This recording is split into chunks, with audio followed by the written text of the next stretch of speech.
I've had the week from hell, guys. Did you guys join my live last night? Did you guys join my live a little Not bit? me. Not me. I did, yeah. Yeah. So Rolando, let me fill you in. Let me fill you in. So Saturday it rained that wedding day, right? It rained, Mhm. and I couldn't get any outdoor pictures whatsoever. The bride didn't want to get her dress wet. She did do a first look, and of course, you booked this venue because the the scenery is very nice and it's very beautiful, and that's why she got that venue. But we got zero pictures outside because it was misting a little bit, it was drizzling a little bit, and she didn't want to do any pictures outside. So I was like, all right, you get what you get. All right.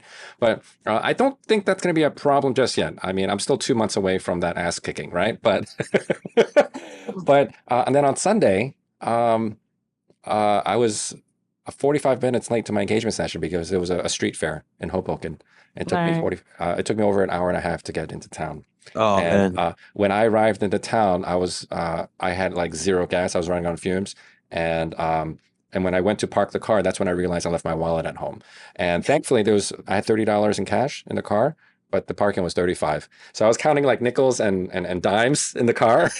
He So was he was lifting up the carpets underneath so the. that lady was like the lady was like, ah, fuck it, you just get out of here, right? You just go park and we'll settle later. So at some point in the future, I'll have to go back to Hoboken and give her $3, right? And then um there's a street fair. So I did it until 6. My session ended at 6:30, but I had zero gas. Remember, I have zero gas. When I looked at the map, right, the traffic map, it was 1 hour to get from the waterfront to get out of Hoboken proper. And Hoboken's not even that big, right? Mhm. 1 hour. So I was like, Traffic. you know, I'm gonna get stuck in this traffic, run out of gas, and then I'm gonna have to push my car to the gas station, right? So I was like, I didn't want to. So I parked, and I was like, you know what? I'm just gonna just turn the car off and just wait for everything to pass. That didn't happen till 9 o'clock. The cars just kept going by for like the next 2 hours, right? Oh I was my like, oh my God. gosh. Anyway, I eventually got gas. I got home probably around 10:30, something like that. And then you would think that my troubles are over, right? The following morning, that car did not start. It would not start. And then our other car, the one that does work, is parked behind that one. So we couldn't even use that car to drive the kids to school. So we had to borrow grandpa and grandma's car to take the kids to school. Um, and yeah, $600 later, I have Not too bad. a semi working car now. Mhm. But he's like, dude, Bad. you need to fix your brakes. Also, you need to fix your brakes and your AC. So we got other things that we got to fix next week. So we'll do that when we're in Dallas next week.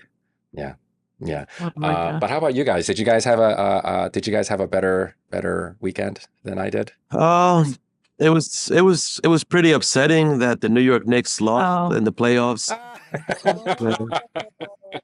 Oh man, it was an amazing season. Yeah, and all the trash talking that they did, even after the game, is just like I hope that they play again next year in the playoffs because everyone got hurt and it was a bad way to go out. The Pacers, Oh. yeah, Yeah. the Pacers moved on. It sounds like our guest is bursting at the seams. He can't wait to jump in to our recordings. So, without further ado, are you guys ready to get this podcast started? Let's do We it. are. Let's do it.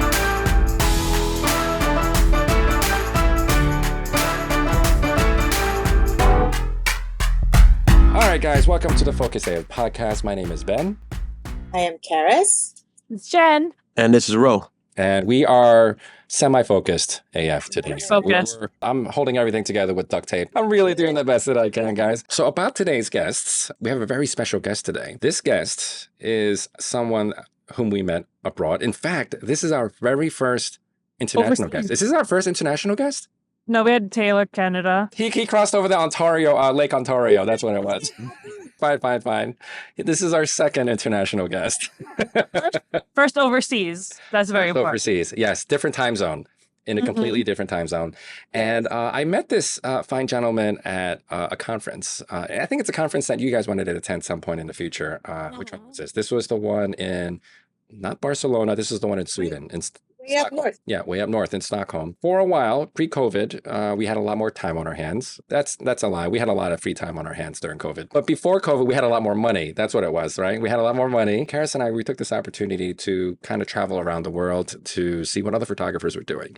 I mean, this is not to say that there was nothing for us to learn with our local photographers here in the States, but I just really wanted to see what others were doing. You know, have you guys ever seen travel shows like, you know, Anthony Bourdain or like Andrew Zimmern, where they just go out and just eat food from other places around the world, and they bring that inspiration back with them when they, you know, when they do their work at their own restaurants.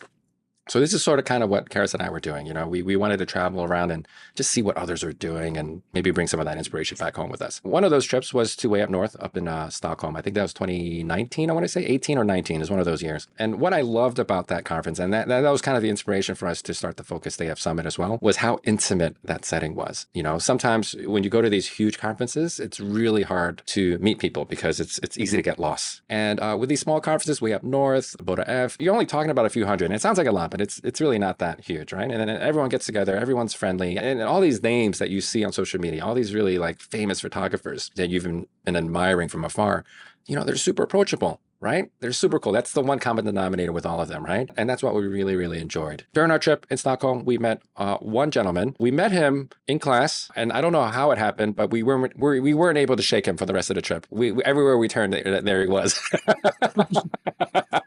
We go to a coffee shop, there he is. Wherever we went, he just turned up, right? And we've been friends ever since. At least I like to think so anyway. So I'm very honored to call him a colleague and a friend. So without further ado, I want to introduce you guys to our very good friend, Fabio Miglio. Welcome to the podcast. Welcome. Thank you guys for having me here. Thanks. Super excited to be here. So welcome. So how's the year been so far? How's business been for you this year? this year has been pretty normal, we can say. Not too busy. It was a life choice from like after COVID, after the pandemic, I chose a different path. Mhm. So before COVID, I was like for having my record like number like 20 weddings, 25 weddings, 30 weddings, 40 weddings, 50 weddings. Yeah, super cool. Then I completely ran out of gas. So I was dead. And at the end of the season, I had no energy to dedicate to my clients. And I had a son too, almost 2 years ago. So I decided to go towards quality instead of quantity. And it's working. So right now I'm taking like 15, 20 weddings maximum per year. Mhm. And it's Awesome. it's working. Sometimes it's scary because you have to raise prices and you will take a lot of no. Mhm. So there's a moment during the year where you think, oh, no, you're too expensive. No, you're too expensive. Mhm. Sometimes you can freak out, but Remember we took you to this bar in the back alley, right? Remember when we came to New York? It was a little back Yeah. alley. Yeah. And for some weird, I loved it. I loved it. that's our favorite bar. That's our favorite bar. And Molinas, we'll take you guys there too. It's a speakeasy. It's a What's speakeasy. the name of it? Like a legit the back room. In the Is that the one that serves you in teacups? Yes. Yeah, I've been there. Yeah. So we were also special guests of the band leader, and she had an Italian friend who was also in town. So she's, oh, that's perfect. Your Italian friend can meet my Italian friend. so we were hanging out. Such a racist, right? Us New Yorkers are such, and I'm not even like a true New Yorker, right? I'm in New Jersey for crying out loud. So, but in any case, we had a conversation about the cost of a wedding photographer out in Italy. Can you guys take a guess? Yeah. How much they charge over there, or what the average cost is for?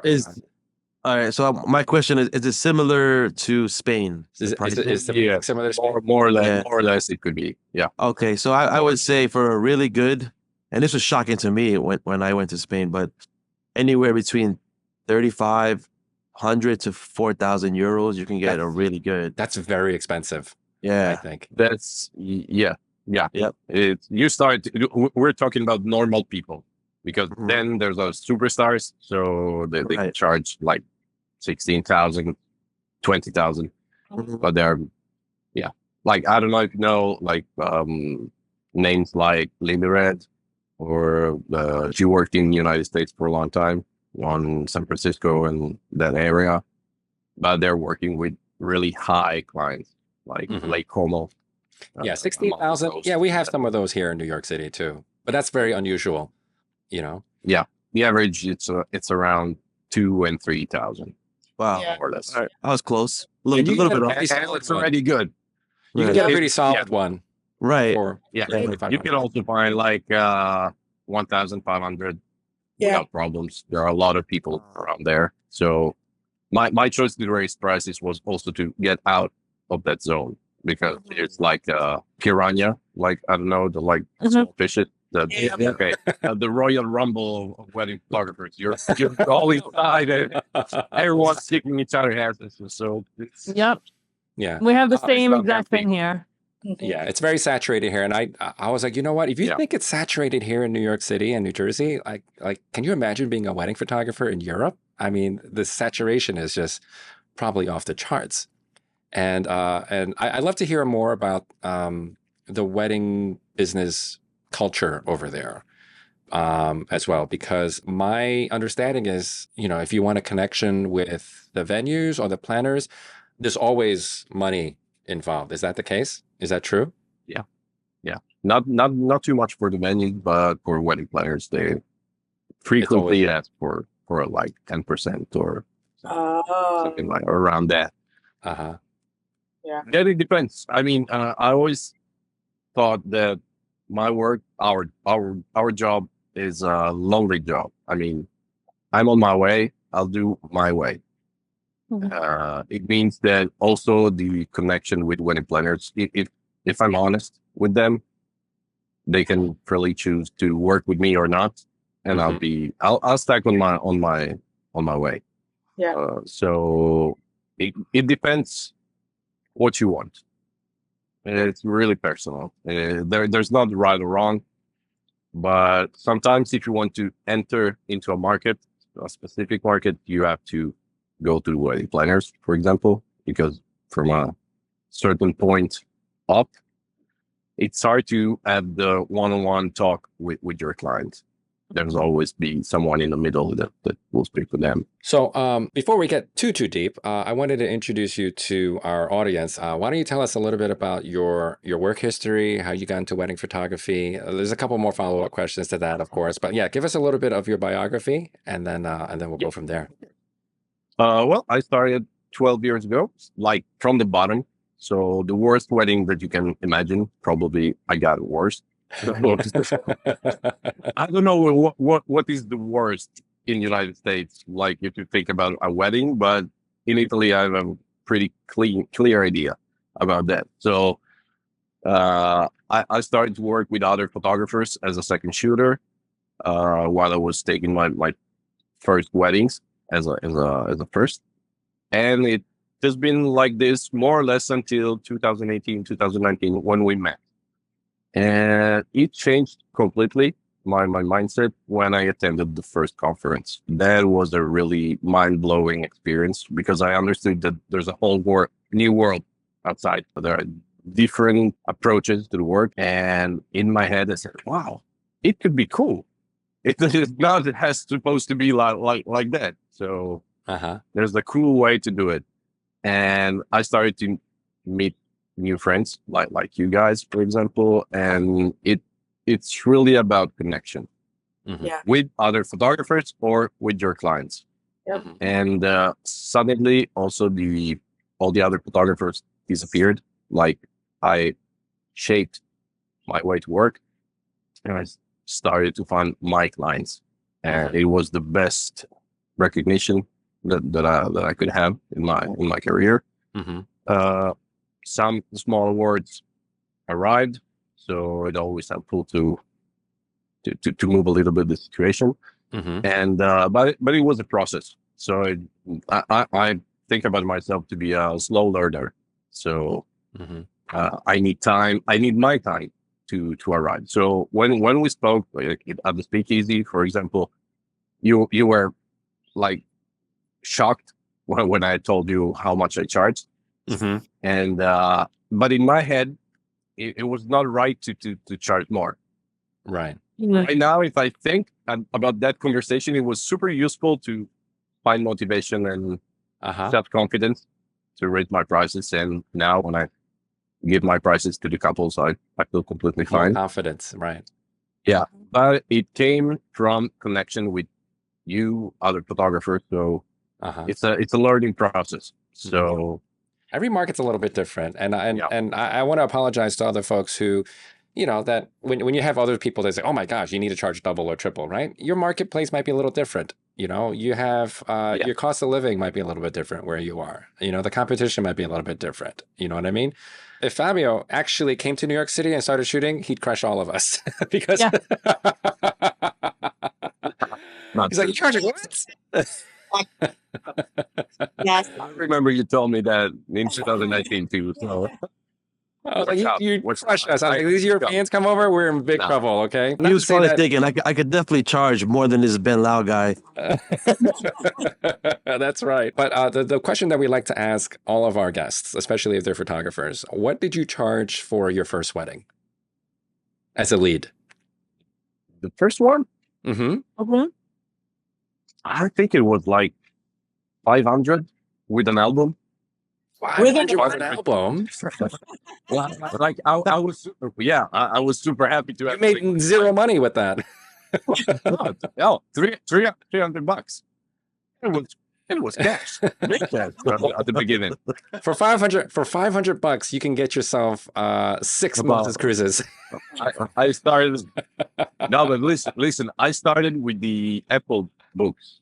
It was like back in the days. There were these really small books that Apple made it. Oh, I remember And, when you sent your pictures to the cloud and they would mail it to you, right? Yeah. Exactly. I started with that, and it was like 50 bucks, like the album. So it was some. Well, 500 is very So- respectable. 500 is Yeah, very respectable. Yeah, for sure. For your first rodeo, that's pretty good. Yeah, I didn't even know what I was doing. So Do you guys remember if Moses gave books away for 60 bucks? No, it was just digitals. How many hours was your wedding? That first wedding. That first one. maybe like 12. 15. Oh, It's the average. In Italy, It's long. it's like the average, more than 10 for sure. Oh wow. You can do the entire day from the Oh. preparation to the party. Yeah, look at this way, because sometimes I frequently talk with my colleagues here about prices, about how much to charge, because in my country, I don't know in yours, but everyone likes to complain all the time. Right. Everyone, it's always there to complain about something. And I said to myself, like, if I had like 4 weddings at 500 euros, I'll gain like 2,000 bucks, more or less. And it's more than an average salary in Italy for like working in an office. Right. Yep. Yeah. And I'm doing what I love. I'm gaining more than a normal 8 hours per day job. Uh-huh. Said I work 4 days. If you put the editing, okay, it will be more. But if you put in perspective, maybe it's different. Yeah. And you have to think about like the responsibility about your job, like all the things that we know about our Right. job. But at the end, back in the day, it was like, that's pretty cool. I can earn a lot of money if I think that way. Mm-hmm. Definitely. Sometimes, and that's why I came out now with taking only 15 weddings per year and trying to raise these prices. But I always have in mind that we are very blessed to do our job. So Yes. it's not we do what we love. Mm-hmm. We do a wonderful job in the middle of happy people. Mm-hmm. They're usually happy. Very usually happy. Well, I have a question for you guys. Which wedding in your career lasts long? In general, like not the wedding day, like how long it lasts, but the wedding, like the relationship between the two guys. We're still Yeah. friends with a lot of our couples from like 10, 11, 12 years ago. There's one couple that has gotten us so many weddings over the years that if we were to track it, they've probably made us like more than 6 figures, just referring us to their friends. And just when you think the well has dried up, another friend or cousin inquires, and just like, how many people Do they know? If you see us photograph any Asians at all, they're all related to a previous Asian that we photographed. I'm not joking. I'm not joking because we don't know anybody up here. So they all talk to each other. And same thing with Indian weddings, right? If you see an Indian wedding in our portfolio, they came from another Indian couple that we photographed. Yep. Mm-hmm. Yeah, it's one of those things that I feel like it's pivotal when you're growing, because part of that of progressing in your business, you do need a little luck. And sometimes that one couple comes, that one wedding comes, that changes your career and your business. Definitely. Mhm. I always I call the LL factor, the luck factor. It's fundamental. You need it. Then you also have to know how to handle it, Mhm. because sometimes the luck hits you, but you're not able to handle the situation, or you're not ready to do it. So, Right. but definitely, yeah. If you Well, how about you? How Right, about you, Fabio? Like, do you have long-term relationships with your clients? Yeah, not everyone. I became friends with a lot of them, and it's nice to see again my couples to other weddings because Mhm. they're invited, they're guests. Mhm. So that happens with everyone, of course. Yeah. But Right. sometimes you're probably the next closest person to the couple, except like this small family Mhm. during that day. So you're the closest one to them, and you leave the emotions and the day with them. So the day after, the relation allows it, something stays with you. Again, sometimes happens, sometimes it's just work. Yep. So Sometimes you're a photographer, and then sometimes you are an artist. An artist. big thing about artists and artists. Well, we can, I don't know what you think, guys. let's unpack that. Let's unpack that a little bit more, guys. Yeah. Yeah. Because true. I know Rolando has things to speak on this. You know, sometimes, you're there to create art, and sometimes you're just a person who was hired for the day. You're just a vendor who's there for a job. Yeah, right? and sometimes the relationship too, like you connect with them and you remain connected to them, or they're a client that invests in you as a person, not just the photographer. So like we'll do weddings that we mentioned, we talked to them for years after.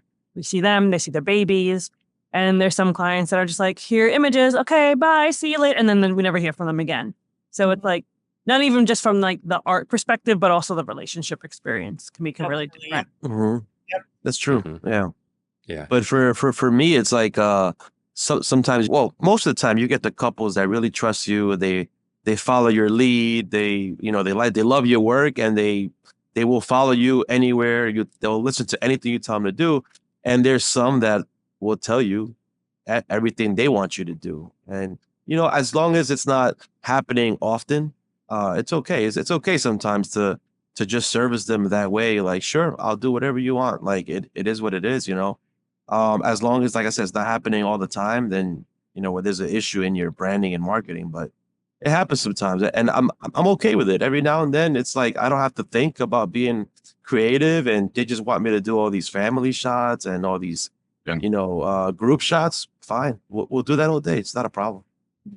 How about you, Fabio? Do you find that you're getting a lot more of your ideal clients? Well, in general, this year probably will be the first year where I have the most, almost every clients that I will have. It looks nice. Then we can have another podcast at the end of the season, and I will tell you this will work good. But right now, the expectations are good. So far, it's fine. That's good. I think personally that I'm an artistic artisan, if you want. I'm not an artist because I think that an artist has to be really recognizable or doing whatever he wants to do. Like he doesn't give a shit about. You can curse here. We curse. I Is it think going to be okay. Cool, that's fine. Now. In Italy, it's 9:15, so we can come. So kids are already on bed.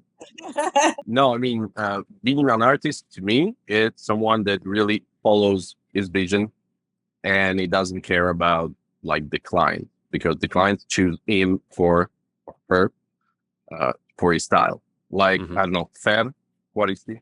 Oh, that know, guy? the guy, they're really good.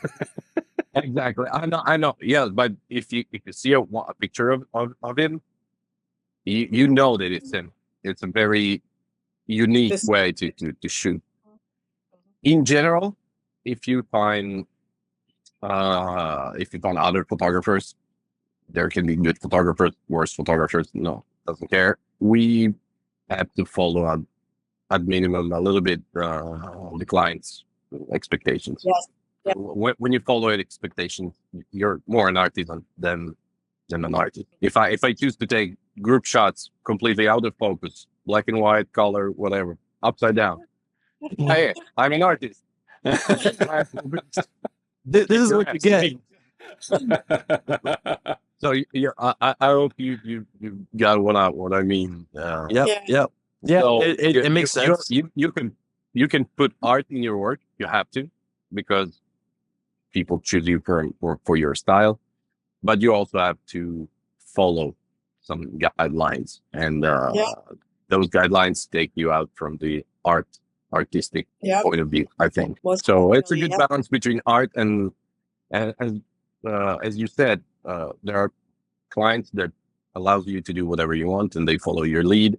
Other clients that just want that thing, and Mhm. you have to work because Yeah. they're paying you at the end of the day. So Yeah. Yep. I mean, ideally, we want those clients that appreciate what we bring to the table, you know. And if there's any, and I was just joking before, we love her. I think we all love her, right?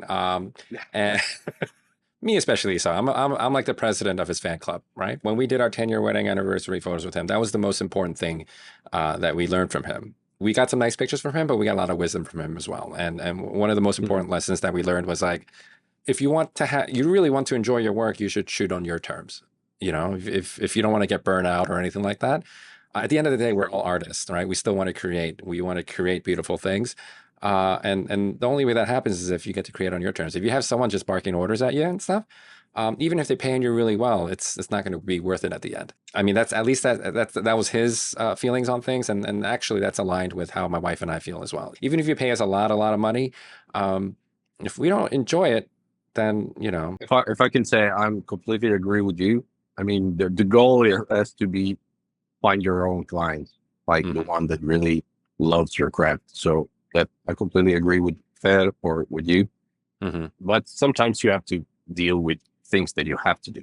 Right. That's the only thing I know. Then yeah, that's the only. Yeah, sometimes you have to be flexible. Sometimes you have to be a little flexible because at the end of the day, you still have to take care of your family. You still need to make sure you put a roof over your head. You know, like right now, I'll talk about it a little bit. Right now, I'm dealing with a situation. That's what we're going to call it. Okay, we're dealing with a situation where I have an unhappy client, right? And you know, it wasn't necessarily. Well, do I take fault for any of this? Maybe a little bit, but not that much. It was mostly her fault. We have a situation where I took on a client that maybe I should not have taken. Okay. And the only reason why I took it was because, you know, I'm okay swallowing my pride a little bit and just doing whatever the client wants. If it means that I have the opportunity to do this work and pay my bills, take care of my family, you know, that's more important than my job satisfaction. You know what I mean? Yes. And besides, this was like off season. This was an off season wedding. So, you know, I don't know. Do you get off seasons or is it nice and sunny and warm in Lake Como all the time? Done arrives.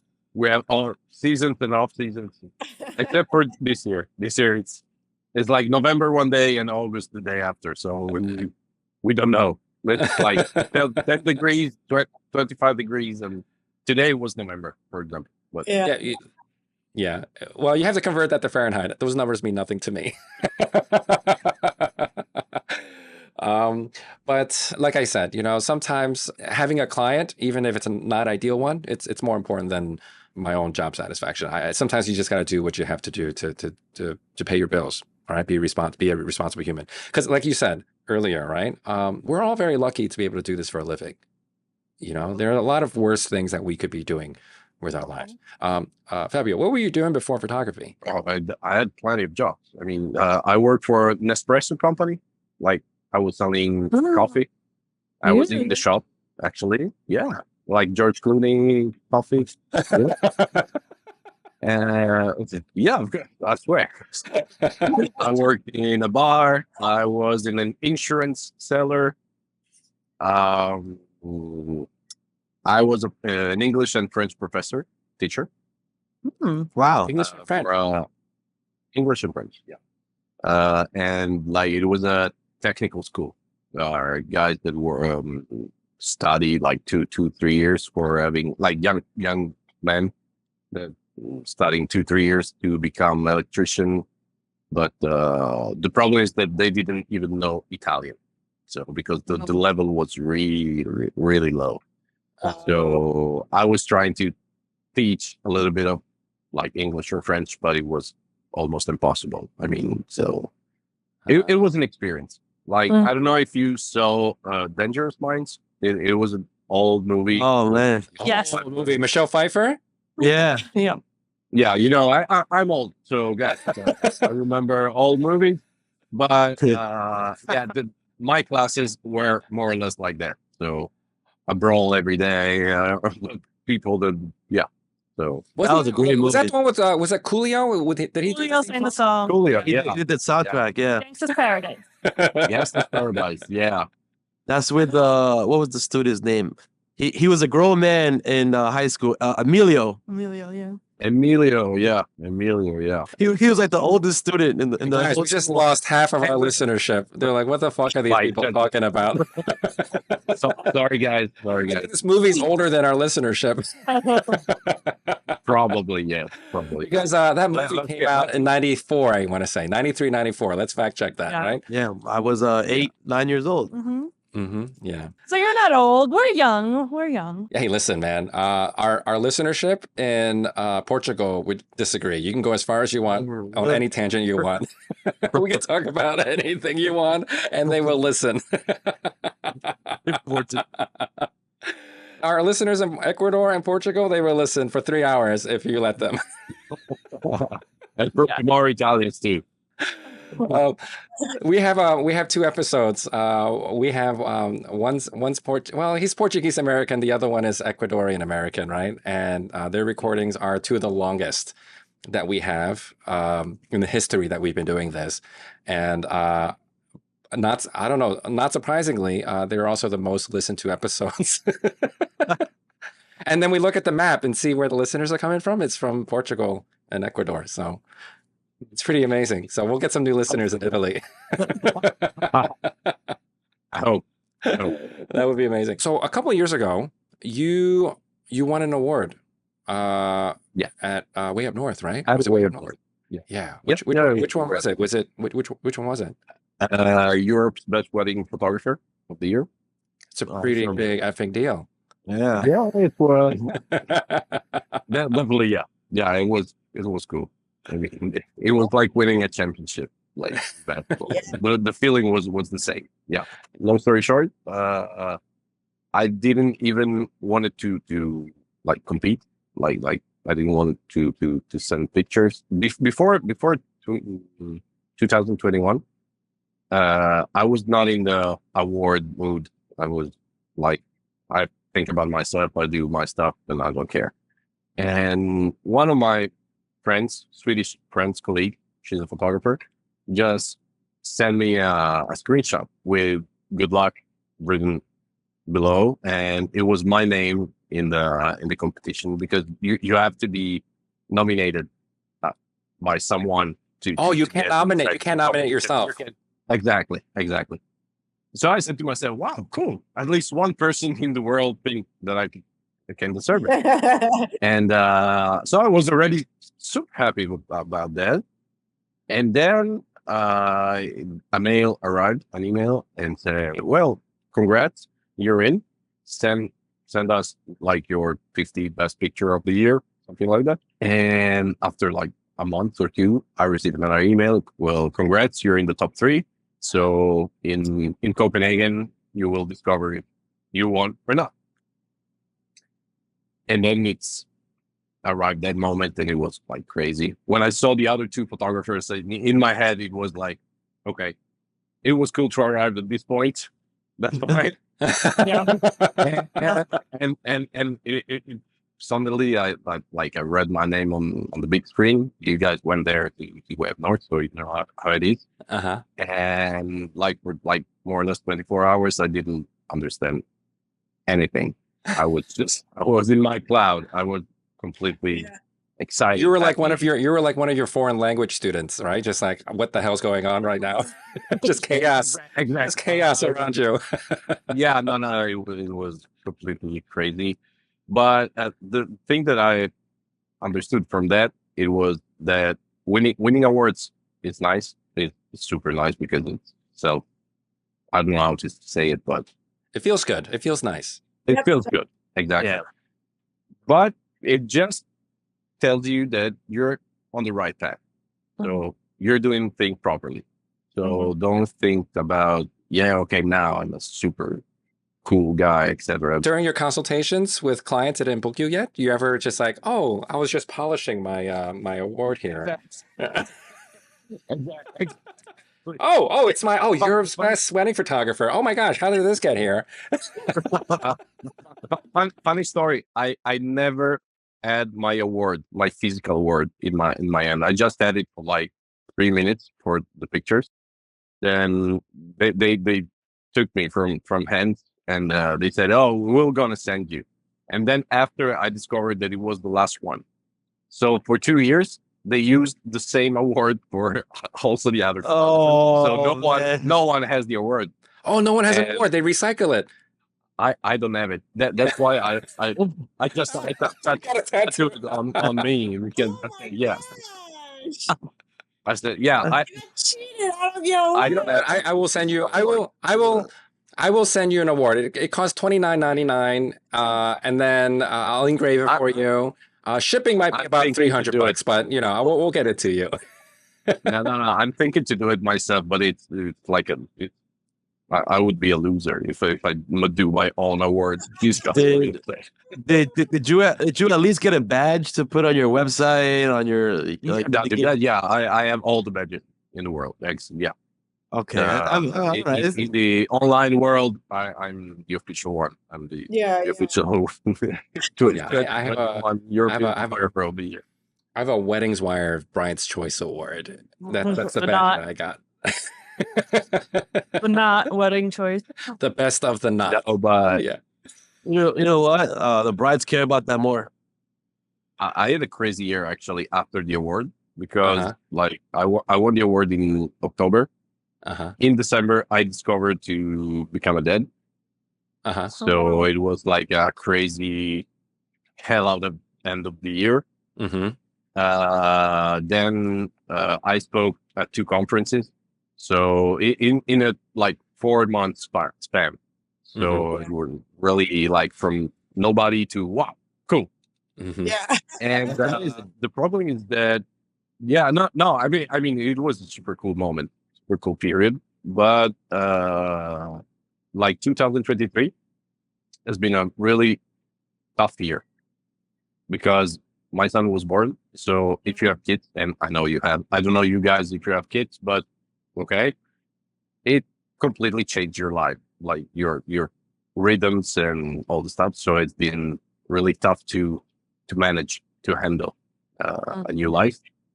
I had the first problems with some clients, crazy clients, by the way, and nothing happened on a award standpoint. So any awards arrived, and so expectations sometimes are tough to manage because suddenly you're cool. You think, okay, yeah, I won a championship. Okay, cool. I'm the world champion. And the next year you don't win. So you feel dope. There are highs and lows. So my 2023 was my low, and I never felt that way. So I had like a big high, and then boom, I just dropped. And this year I understood that it doesn't matter about awards. I mean, it's super fine. It's super cool. But you have to stick with your personality, your way to do things.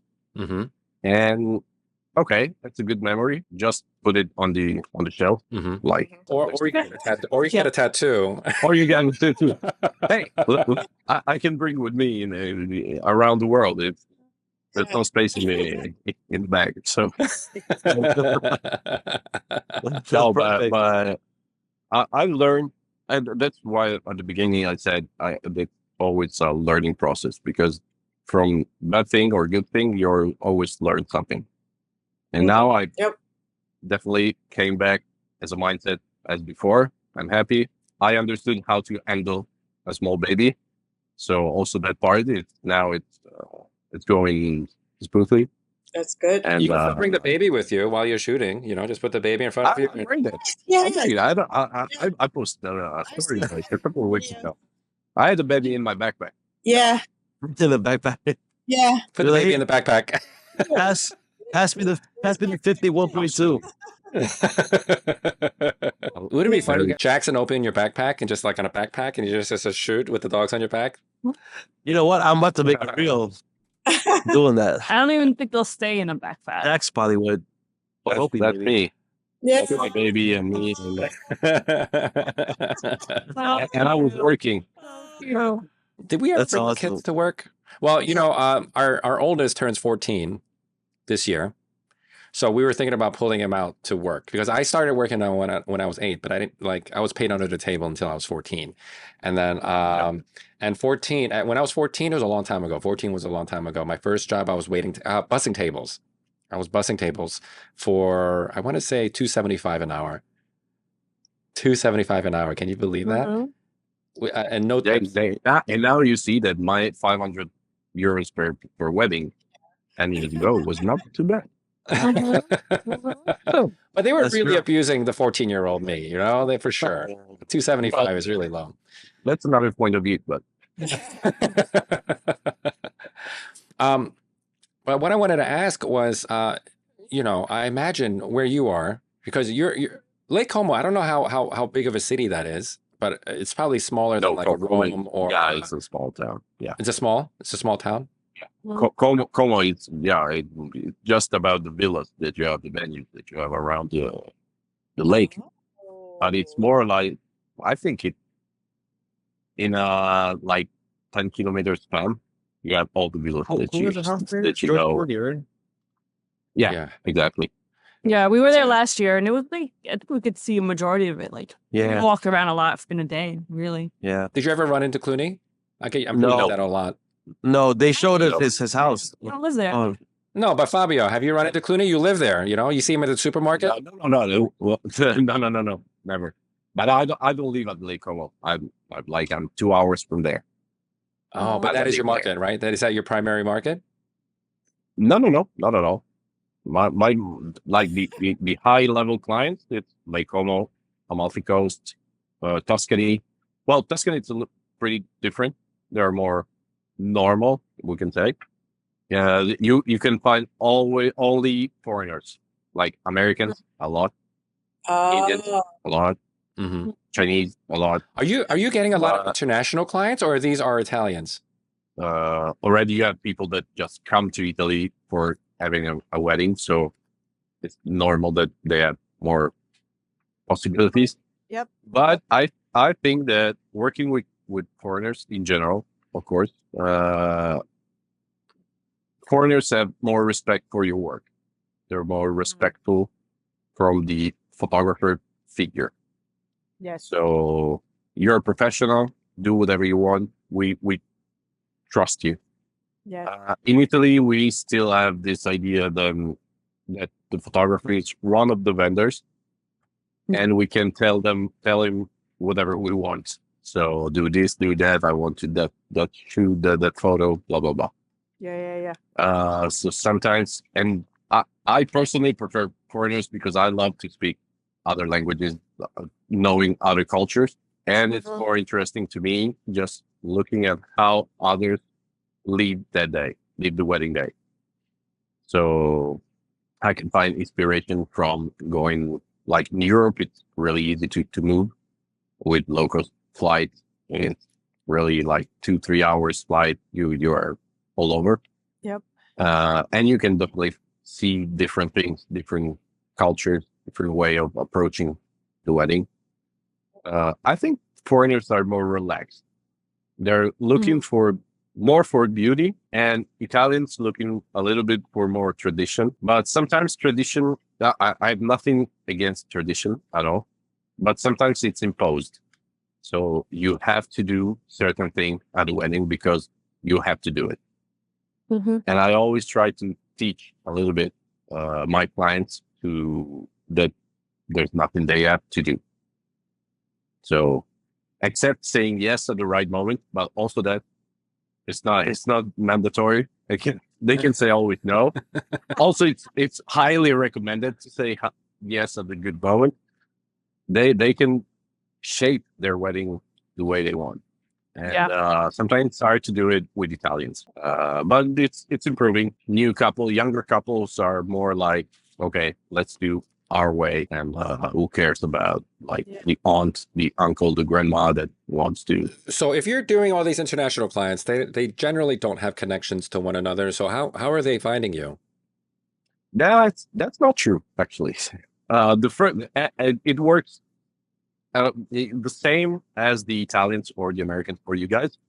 I mean, I have a Belgian bunch of clients that I found the first one like by chance, like the first Italians, and then I had friends, family, and other people that get married, and so I saw them multiple times around Europe. So it's by word of mouth. Word of mouth. So it works actually same. And internet put the world became really small because even though you're based in Italy, you can shoot anywhere in Europe. Yeah, it's not always easy because you have always to charge more because there's the travel, or it works better if are the others that comes to Italy, of course. Do you work with a lot of planners? Because I know for international, when they're bringing in foreign couples, they're usually using planners to plan the wedding. Do you work with a lot of planners? I work only with local wedding planners. Like for the internationals, I always have the direct connection with my client. Oh, that's perfect. I think it's luck. Yeah. Yeah, because when we went to Spain, we photographed a wedding planner in Spain. She said majority of her clients were definitely international couple. And she said majority of the people that have to fly in for their wedding are using planners because it's kind of harder for them to plan from abroad. So it's interesting that you have couples that don't even use planners and are able to pull off a wedding, which is great. They are small weddings or elopements. So maybe you don't need a wedding planner per day. Yeah. So actually, there are people that are really self-made. Like they like to take care about everything. And what did I say? She's making a little mustache with her microphone. Keep it there. She's like, Put tape on it. Put tape. Everyone, we can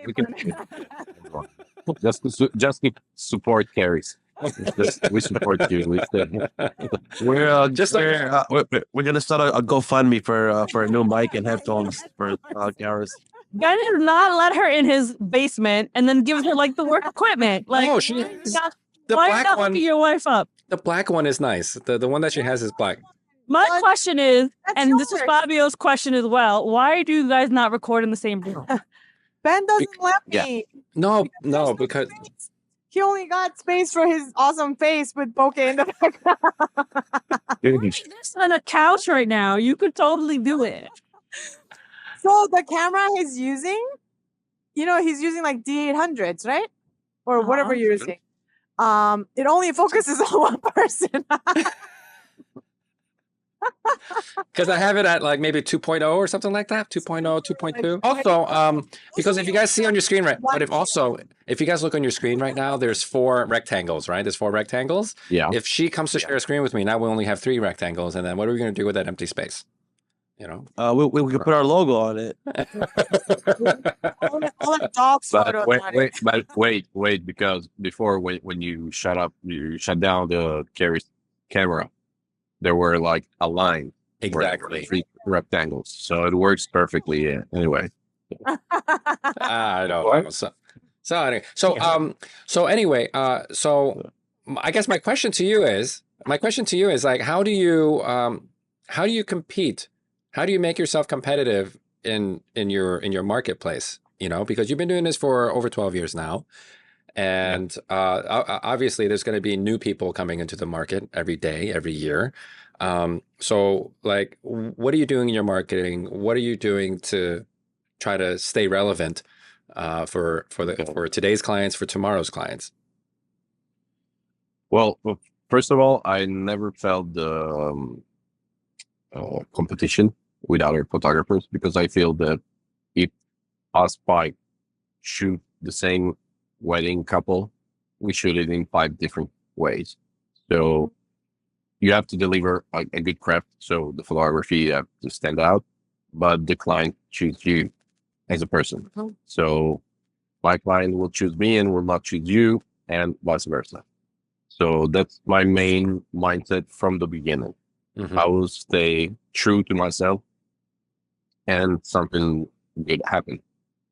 Then there's the business part, where new thing comes into the market, like, I don't know, AI, for example, it's stuff right now.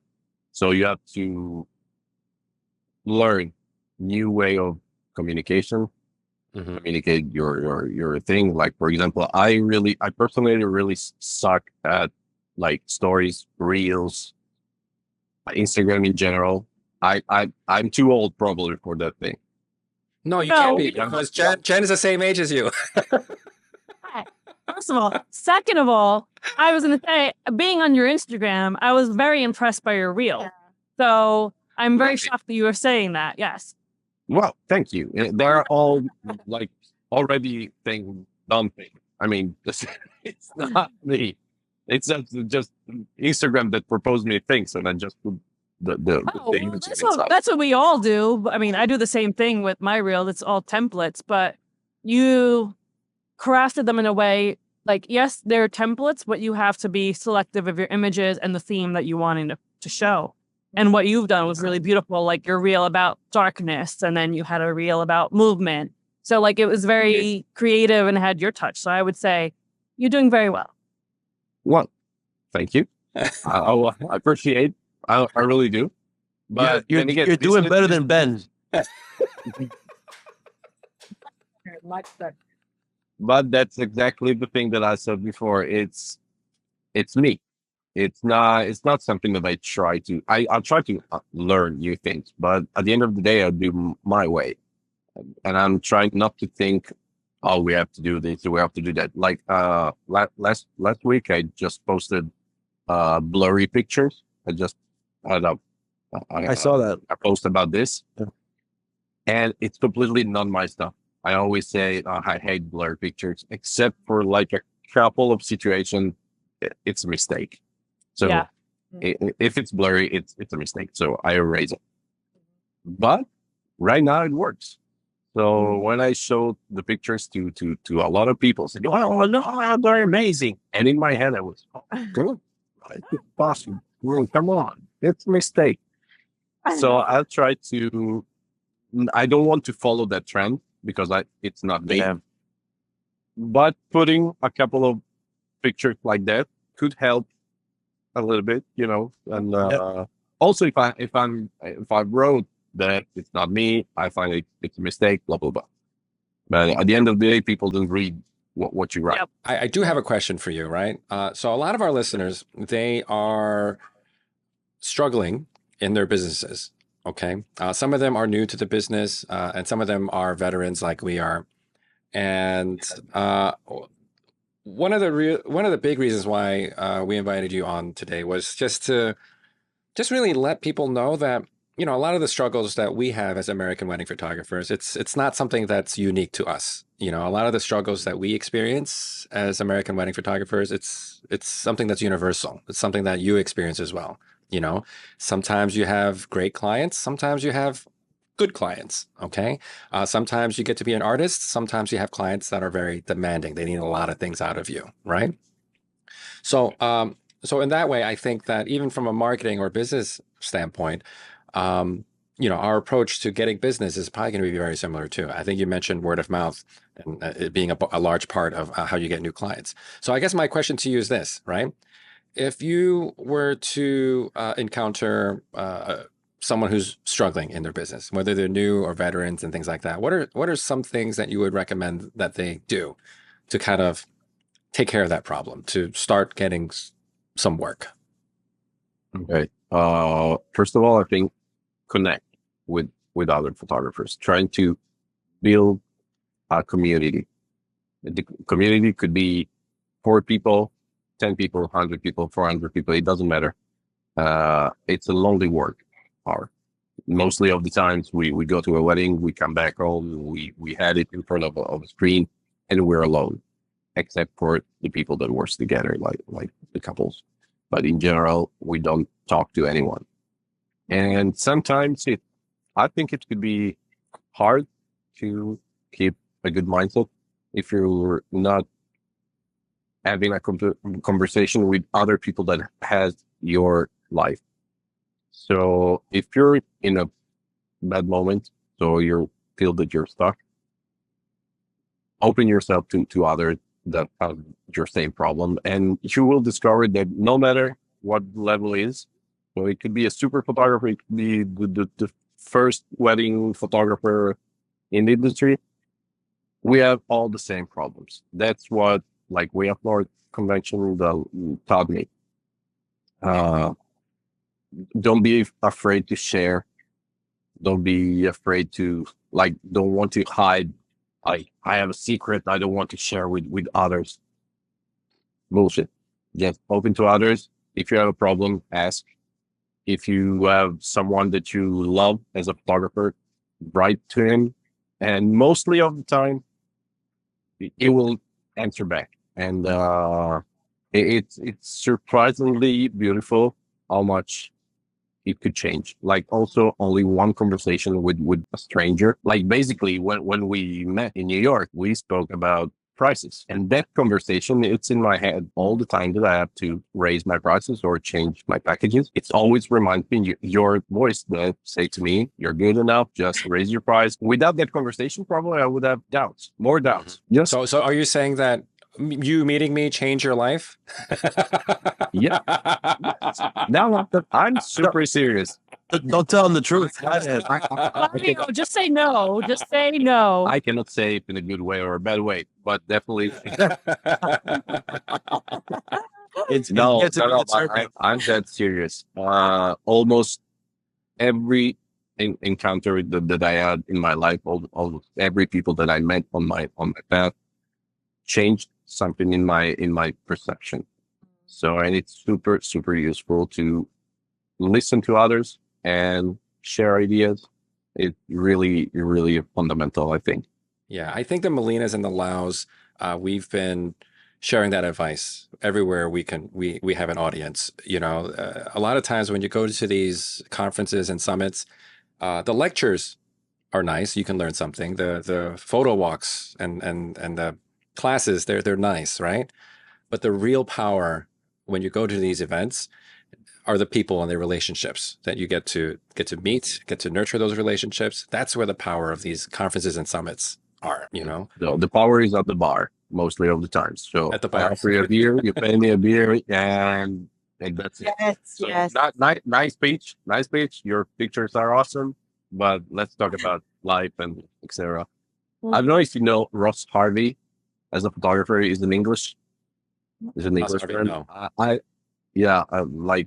swear, long story short, I met him in Zagreb in Croatia at my first convention. Mm-hmm. He has this marvelous speech, and I was it was 2017, 2018, and I was astonished. I was looking at him oh, he's God. Okay, marvelous wedding, marvelous clients, and I felt like this in front of him, and to me it was like a giant. Mm-hmm. So I went in, I asked him, I have a couple of questions, and he said to me, okay, now I can stay with you. Let's talk later. And in my head, it was okay, it's done. It's finished. So he doesn't take care of me anymore. After a while, he came back. He tapped on my shoulder and said, I'm here. Let's talk. Aw. Oh, it was Yeah. and I was like, oh, cool, okay. And from that point, the year after, he was charged by Nikon to try the Z6, the first Z6 in Europe. So he's a Nikon ambassador. So he asked on Facebook if there was someone in Milan to help him for a job. He didn't mention Nikon. And I said in the comments, I said, if you want, I'm in. And he wrote me right after in private, said, if you're telling me that you're in, you're my guy. Oh. I went in Milan and we worked together. I worked with him in Lake Como multiple times. We supposed to go in Oklahoma for a wedding before in 2020. So COVID. Yeah. It was April 2020. Oh no, you missed it by a month. Yeah, exactly. But never mind. but the thing is, to me, back in the day was like unreachable because he was like the big photographer and I was no one. And in my little world, I'll try to do same with youngers. Sometimes I receive emails that for young people that say, if you need help, I would love to be your second shooter or whatever. And I always give them a chance, like also a chance. Mm-hmm. Because what I received, you give it back. I try to give it back. Yep. So I think it's I don't believe in anything almost, but in karma, I think it's if you're good will come back at you. So, and that's the best thing that you can do if you're still stuck in your business world. So try to be open to others, and something will happen. Our friend, who's a friend of the podcast, Moses Cruz, when he was starting out, he reached out to a lot of people, and you'll be surprised at how many people do not respond and don't want anything to do with you. So the fact that this photographer gave you a chance says a lot about his character. Yeah. Yep. Yep. Yeah, I'm a huge proponent of, watching the energy that you put out there in the universe. Whatever you put out there is going to come back to you. You shouldn't expect it to come back, but the universe will take care of that. Maybe nothing happens, but at least you move things. Well, what is the photographer's name? Ross Harvey. Ross Harvey. Yeah, Yeah, now I think it's starting to get outside the rule business. Probably it's not because it's not like updating. He hasn't posted in 3 years. Last year we had a wedding together still, but it was trying to get more local now than. So one other thing that I learned from my conferences is that when I was, let's say, nobody, I was at the beginning, I was listening at these destination wedding photographers like, wow. And everyone said, yeah, once you start traveling a lot, there's a moment where you would like to stay at home. So we go to travel them. And in my head was like, oh, you're a crazy guy. Come on, that's not possible. I want to travel. And now that I have a baby, and when it happens to travel, I feel the burden of being outside. Yes. So I'm starting to understand what they would. Yeah. You know what? It's just funny because like I have a few friends that have said that too, and just like yourself, I'm like, oh my god, I would kill to take these weddings, but I definitely see it. It's draining, it's lonely. You're spending a lot of time like just moving around in hotel rooms just by yourself. Yep. So of course, and from a financial perspective, you can take 2 local weddings that weekend, if possible. And that destination wedding is taking your whole week. Yep. Yeah, definitely. Yes. Yeah. Fabio, can you let us know names of conferences in Europe that you think people should go to? So definitely Grain Festival in Zagreb. It's a really high level of speakers.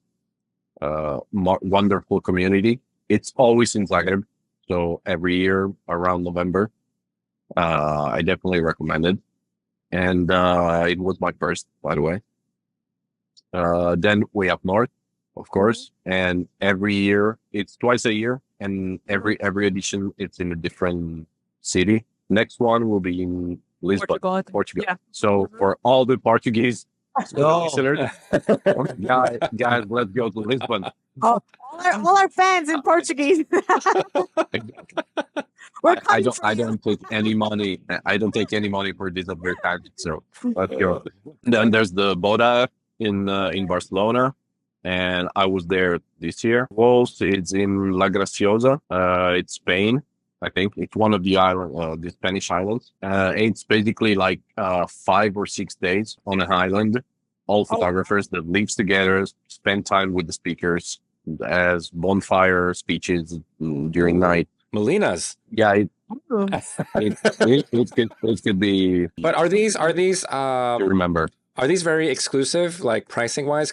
Yeah, I think it's really expensive, the wolves, because it's on multiple days. Mostly of the times, it's like 2 days. Next year, I'm trying to organizing my own small retreat, photography retreat in Italy, How big do in you my want it? region.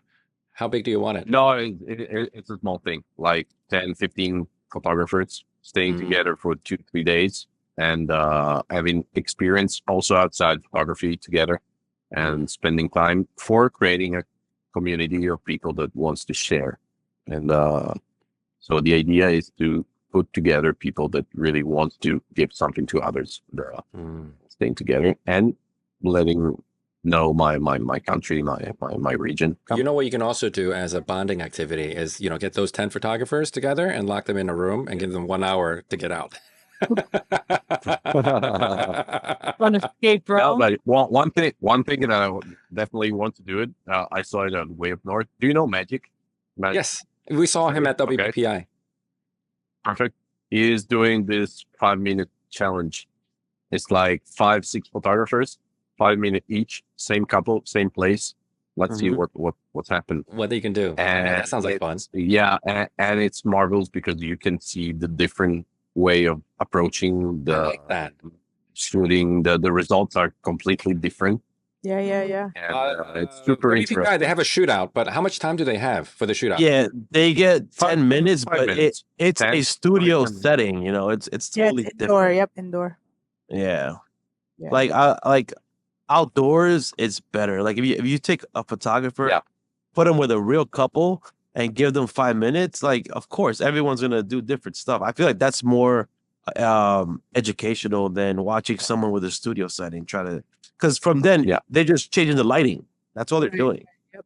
Yeah. Yeah. That sounds like a great idea. I might steal that for the next Focus Day F Summit if that ever happens. That sounds like a lot of fun. It'd be like a shootout, but it'll be outside. Maybe, I don't know. We'll see. A lot of ideas. Yeah, It'd be nice. that'd be fun. Yeah, good stuff. All right. Anything else you guys want to ask our guests? I wanted to ask which region has your favorite pizza in Italy? Oh. No, you put me in trouble now. Sorry. Listening, man, I'm leaving here. So, you're on the other side of the pond. Come on. Which town has the best food? Well, in central Italy, you can eat. There are so many varieties of food in Italy, so if you go south, you will have like hundreds of different things, and if you go center, it's the same. In the north, it's the same. So it depends what you wanna eat. Like for example, pizza. It's really different from Rome to Naples. There's different kind of pizzas, but they're good. It depends. You can definitely. I'm trying to stay like local. Neutral. Neutral, exactly. So you went to New York a couple years ago, right? So New York pizza. What did you think? You man. How dare you? I love New York. Look at me sweating, guys. Look. Seriously. No, sincerely, to me, New York. If you say come to live in New York tomorrow, I'll be on a plane. Since when I was a young boy, New York had always had some charm on me. I'm gonna have to scrap the whole episode. Sorry, guys. I'm American friends. I beg your pardon. Don't cancel you, right? Let's not cancel this guy. We're gonna send anger couple of DMs. things like that. So Yeah. I'm not a real Italian if I don't do this. Please. one in every conversation. So So tell our listeners how they can also, sorry, I cut you, but this, it depends on how you use it. Really? Because it's not only what you want. Yeah, I want to eat. Oh yeah. What you want. It depends. Oh. Oh, There are multiple levels. So there's- Is there like curse? it depends. If you raise your elbow and do it like this, what the fuck you want? So you're angry. In anger, not. So yeah. That's how we usually It use it depends. in New York. 'Cause that's how we use it in New York. We never use it to eat. It's Yeah. always Exactly. So, we learned something. If we learned nothing at all today from today's episode, it's how to speak in Italian with your hands, the right gestures. I'm glad I was useful. All right, so tell our listeners how they can find you. You can find me on Instagram. Like I'm Fabio Miglio. It's my page on my website, FabioMiglio.com. Facebook. Also, still someone on Facebook there. Ben Lau is. Yeah, is. yeah, Ben is there, but it's just for us. It's just for the old ones.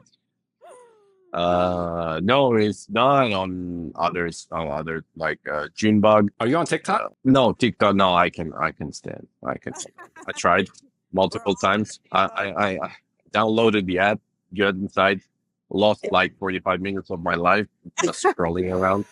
And I know I have to, but I can't. We're all It's on the not my same page. Oh my On the god. same page, but that's where the next generation is I coming have- from, right? We I have know. TikTok in our phones. That's as far as we go. Yeah. I try. I've never even downloaded I'll it. try to do it. I'm curious about the TikTok users in Italy. Are they doing the dances and on TikTok in Italy too, like all the young people? It's always. I think it's worldwide. Probably. It's not sincerely. I don't know what to put inside. I mean, I don't know how to do it, and I don't like, for example, be in front of camera on social media. I know a lot of people say, "Yeah, you have to show your face, you have to show yourself, because people want to know you better." Blah blah blah. And it's not me. I'll try to do it. I'll do my best, and this is reconnect with what are you doing to stay in the market to be relevant. Yep. But it's not in me. I have to learn it. So Yeah. I'll try to do Okay. it. I'm super happy to be here. For example, I'm showing my face. There you go. Yeah. It's your first step into What? doing that. Mhm. Yes, I'm social now. Yeah. Oh, look, it Whoa, shows. wow. Whoa! Oh, I don't have that. well, fireworks. Wait, I don't have that. I love it. Whoa. Wait, who did that? Oh, yeah. And if you throw the thumbs up, it throws fireworks. I guess he has this setting like that. I don't know.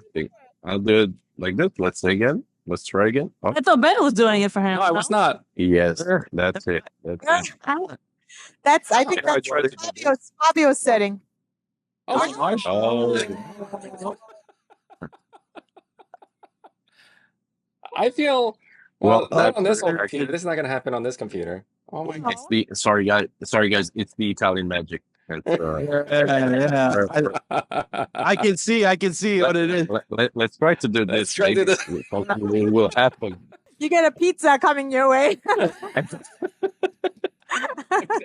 You won, Carrie. You won. You won. Well, Fabio, we're so honored and thrilled to have you on joining us Yeah, today. And thank you. I know that our listeners are going to be super thrilled when they get to hear this episode. So in any case, hope you guys enjoyed today's episode. If you guys would like to check out our highlights and our behind the scenes and all that magical stuff, you can find us on Instagram at focus.af. If you'd like to check us out online, and by the way, this website is long overdue for an update. You can find us at focus-af.com. But don't visit us on our website. Just email us, okay? We're also coming to YouTube soon. We have Yeah. like 6 episodes up right now. Yeah, we do. Sweet. I will get on It's it. coming. It's coming. He's working on it. So, but email us if you guys have stories you'd like to share with us on the episodes, or if you'd like us to talk about it, or you got some like crazy wedding stories you want to share with us. You can email us at hello@focused-af.com. So, on that note, are you guys focused AF? We I'm are. trying to be. Maybe. Yes. Yeah. Fabio is. Definitely. Yeah. Yeah. All right, guys. So anyway, thank you all. Thank you all so much for listening. We will see you guys on the next one. Adios. Adios. Focused AF is a fun, business-focused podcast for wedding creatives. Co-hosted by award-winning husband and wife wedding photography teams Ben and Karis. And Jenn Ro, where we help fellow wedding creatives with their sales and marketing. With laid-back conversations and real talk with some of our most favorite people in the universe. And with that being said, are you focused AF? I am Focused AF today. We are Focused AF. I think I might be Focused AF. Welcome to the Focused AF podcast.